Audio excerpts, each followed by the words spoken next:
So now part two, Santa's workshop. So we're approaching the workshop, and we arrive finally, flying in our sleigh. We arrive at the North Pole, slowing down after our whirlwind travel through the plains. The air is icy cold, but fresh and crisp. And below us, sitting on the very top of a tall mountain in a vast landscape of white snow, is a small lodge with inviting warm lights shining out from the windows. Its walls are made of coarse wood, and a small stone chimney pokes out from the snow on the roof. And as we draw closer, we begin to hear sounds coming from inside. Breaking of glass, things being smashed, discordant attempts at music, and mad cackling. It sounds like a party that has just completely gotten out of hand. As we fly in, Holly sort of says that the natural place to fly into is the barn where the sleigh sits. And so the sleigh sort of flies in, and the deer sort of rocket off as the sleigh hits some loading tracks and slides into the barn. When we enter the barn, we're met with a pleasant aroma of fresh hay with hints of cloves and apples. And Christmas decorations have been ripped off the walls and strewn about the place, tinsel trailing around everywhere. An enormous pile of presents is sort of piled up in front of a little doorway from the rest of the building. New gifts piling in from that opening on some sort of conveyor belt. And on the other side of the room are two green deer and a gremlin, and there's three pairs of beady red eyes are staring at us as we fly in.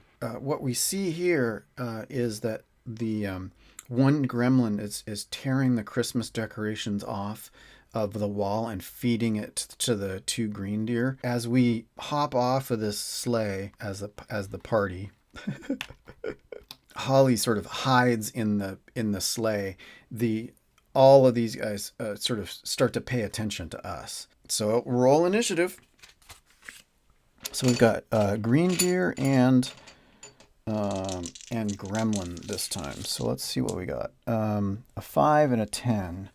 So the gremlin is at 5, and we have green deer at 10, and then we've got our 6 people. Is that enough? Nope, I need one more. There's one more. Okay, so we've got 18, 7, 13, 16, and 2 2s.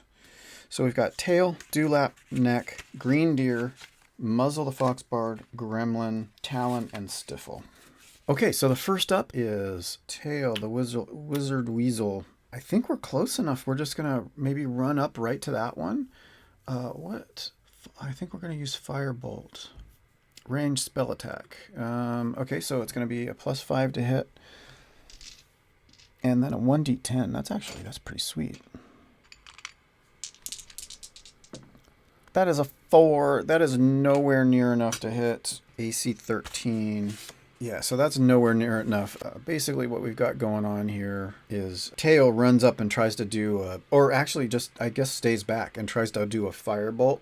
And the fire flies off and hits some of the hay, and the hay goes up, and I think all of these guys are like, yes!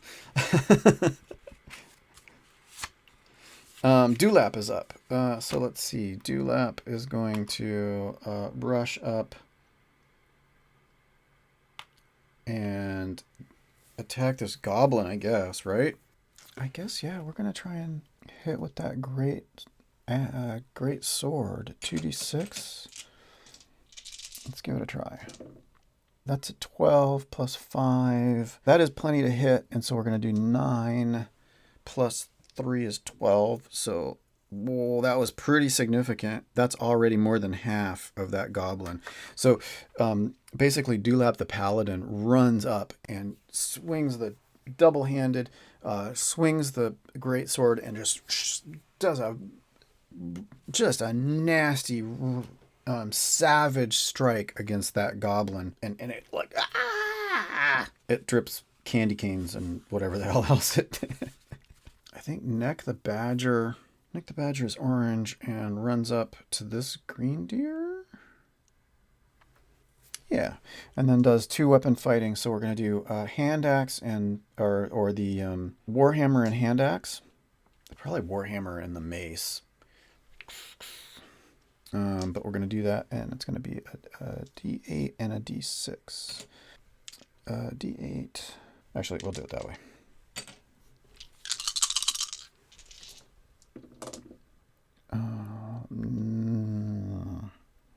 What did I need? I needed a 13. Oh man, that 7 actually hits. So I actually... Oh, no. That's damage 7. That's a 5 and a 1. Oh yeah, no. So Neck flies off of the sleigh and flails around with a warhammer and a hand axe and just completely misses. Slips on some hay and does nothing useful at all. The green deer are up 5 feet. That's not enough to do a charge. Well, unless I charge against somebody else. Yeah, this green deer right here is going to do a 15-foot charge against Stifle the Cat Rogue, who is regretting not having had an action to hide. Okay, so Stifle the Cat, and so this is going to be a green deer, and it's going to be advantage on an antler attack, and it's a 1d8. That's a d10, not a 1d8. There we go. Okay. Whoops.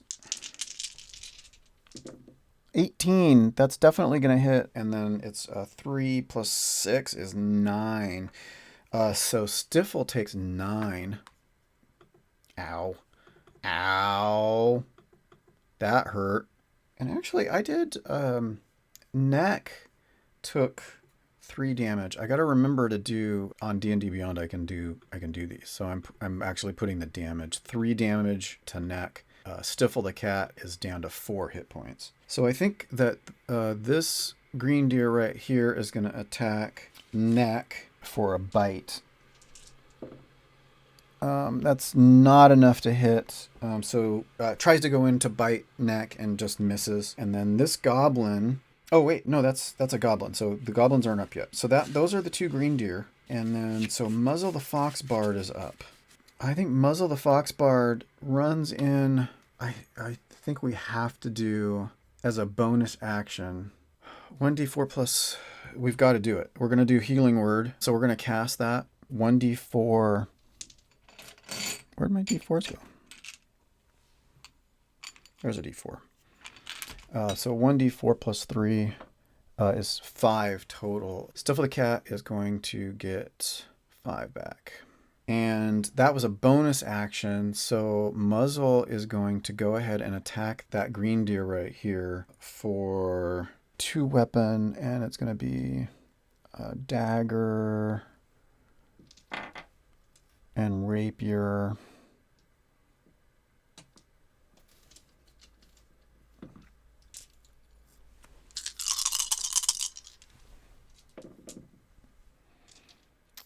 That is a 19, which will hit, and that is a 10, which will also hit because of bonuses. So that's 9, 10, 11, 12, 13. That's a full 13 damage on that green deer. That's a good hit. That is a good hit. Let's see. So that's Muzzle finished. Now the Gremlin goes. Now the Gremlin is going to actually get a multi-attack and is going to do 3 claws against who is that? There, hiding. There we go. Against Dewlap. Okay, that's going to be tough. Dewlap is going to be hard to hit. So that's 18, but it's 3 attacks. So 3 claw attacks. And each one is 1d4, so I need a bunch of d4s. Oh, that's in the wrong pile. No, that's not the right one.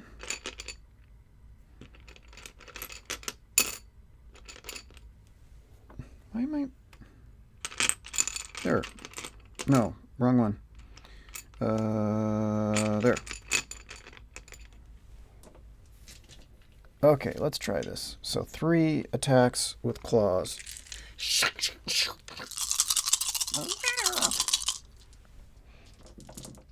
None of those hit. None of those hit. It's a 1, it's 11 and a 7, and even with the bonus, oh, it's +6 actually. Oh, nope.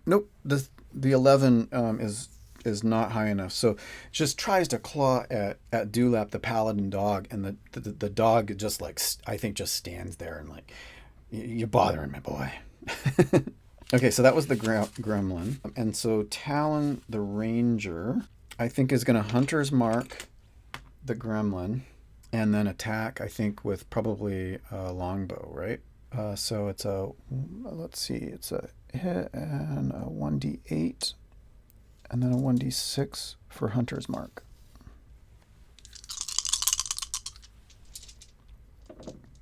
And that's a 15, that's plenty. 8, 9, 10, 11, 12, 13, 14. I think that's going to do it. Yep, that's going to do it. So the gremlin goes down to 0 and de-hulkifies and turns into another elf. And I think that's it. Yeah, Stifle the Cat is up. I think Stifle the Cat is gonna run around to the other side to flank. So we're going to get advantage. Short sword, 1d6 plus sneak attack, 1d6. And then our 2-weapon fighting dagger is a 1d4.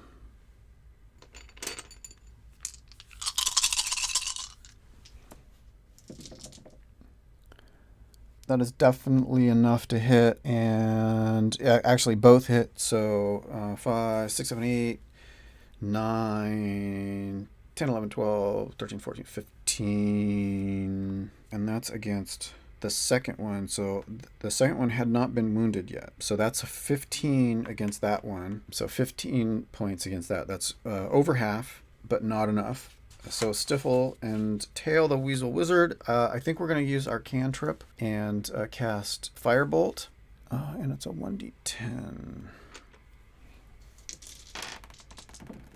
That is a 2. That is nowhere near enough. So the firebolt flies off and does not hit. Dewlap the Paladin is up. So Dewlap was fighting this goblin, but is not that anymore. So we're going to switch over to this green deer here. And we're going to do our great sword. And it's 2d6. 6 plus 5 is not enough to hit. So the great sword sort of swings and a miss. Just barely misses the green deer. And Neck, the badger, is now going to fight that same green deer. And we're going to do 2-weapon fighting, I think. So we've got our warhammer and our mace or whatever. So that's a 1d8 and then a d6. So we're going to try and hit with a warhammer and a hand axe. Warhammer definitely hits. Hand axe misses, but we do 7, 8, 9 against that one. Oh man, almost. So that's 22. So close to getting all of it. And then up next is the green deer. Both green deer are engaged, so I think that this green deer is going to go ahead and try to attack Neck. And it's a 1d8. Is that enough to hit Neck? That is... No, it is. That is enough. That is just barely enough. So Neck takes another 5 damage. Oh, down to 16. And then the other green deer is going to attack Bard with that bite. Same deal. Plus 5 to hit. That is not enough to hit. So, goes in to take a snap and just doesn't manage to do it. Muzzle the Fox Bard is going to use bonus action to move Hunter's Mark over to this green deer, and then is going to attack with 2-weapon fighting, and that's going to be a 1d8 plus a 6, and then it's going to be a 1d4. That is not enough to hit. AC 13. So both of those attacks fail. Bummer. Rapier and dagger flying, but just the clangs off of the antlers, I think. The gremlin is up, but the gremlin actually is not a gremlin anymore. So it's the elves. Do they do anything? I think he just hides. He hides behind the water bowl. Talon the Ranger. is up. I think I used the Bard to move Hunter's Mark, which was not, but I missed anyway, so it doesn't matter. So Talon is up and is going to move Hunter's Mark to that green deer. And is going to step up or is actually going to loose an arrow at that green deer. So let's see, it's going to be a 1d8. Okay. Plus a 1d6 for Hunter's Mark. And actually, hold on. You have advantage on survival checks. What I was looking for was I was looking to see with favorite enemy. I can recall information about them, but well, okay. Look, it's a magical beast. Maybe I've heard about this. Let's do an advantage. Let's do an intelligence check to see if I can figure out what's going on with these green deer and maybe the coal and stuff. So we're going to do advantage on intelligence is +2. That's a natural 20 right there. So I think somewhere, in my research, Talon the Owl Ranger Bard, Towel the Owl Ranger has heard something about the effect of coal and realizes what needs to happen. And we need to treat them nice, give them gifts or something to de-hulkify them, give them comfort, get them back into the spirit of the season instead of pranking and attacking, and sort of shout that out to everybody. And I think the elves who are in the room hear that and start to think about looking around and see the hay and the blankets and stuff. And, they start to try and, fluff stuff up and sort of entice the green deer to their little beds. Let's do an animal handling with a help action really quickly. And just sort of see what happens. 13, that's not really enough. I don't think that's enough. Animal handling +2. I don't have actually a lot. It's only +2s the whole way. 2 +2s. So 13 is 15. That's not really enough. I think it would have been at least a 20 probably to, heroic level to get them to to settle down just by trying to entice them. But we didn't actually do our attack. So let's go ahead and do that. That is a miss. Stifle the Cat Rogue is going to attack with advantage. That's 1d6, yeah. Short sword, 1d6, yeah. And then it's going to 2-weapon attack with a dagger. 18 and a 16. Both of those will hit, so that's actually pretty good. 5, 6, 7... 13 against that one, which was this one. So that actually takes that one down to 0. So this green deer right here de-hulkifies and turns into a regular deer. Regular magical reindeer. Tail the Weasel Wizard is up again. So we're probably going to try and do that. Let's take a look at Prestidigitation. Create instantaneous harmless sensory effects such as shower sparks, puff of wind, clean things, make color, non-magical trinket or illusory image. I think, yeah, so Tail the Weasel Wizard uses Prestidigitation to sort of cast like the smell of apple cinnamon pie around this green deer. And it just sort of, does that old time cartoon thing where the scent is represented by a sort of a swirling line, and it hits the nose and the green deer goes, oh, and just calms down and immediately de-hulkifies.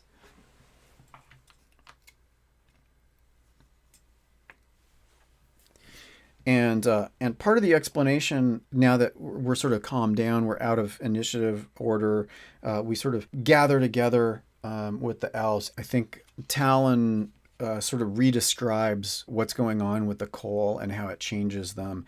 And you have to do something different every single time in order to change them back. It can't, except for taking their hit points to 0. But if you comfort them or, in some way, so like that apple cinnamon scent isn't going to work on any of the other green deer or gremlins. So we'd have to come up with something different. And that's sort of, we get in this huddle and sort of get ready to go to the next room. But when we turn this gremlin back into the elf, it's so grateful to be free of that influence that it presents the group with a jolly item card. So we're going to go ahead and draw one more jolly item card. And this is our new one. And it's a toy soldier. That actually is going to be pretty useful. As an action, you can wind up this toy and release it to attack your enemies. Lasts for 1 minute until it needs to be wound up again. So that's actually pretty sweet. We might use that in going into the next room. Actually, what's going on is this pile of presents, it's like totally filling in this whole area. And more presents are coming in. It's an avalanche of gifts. And we got to work together. So we're going to actually, everybody is going to take a saving throw. DC 13 dex. So let's go ahead and... we got 6 people.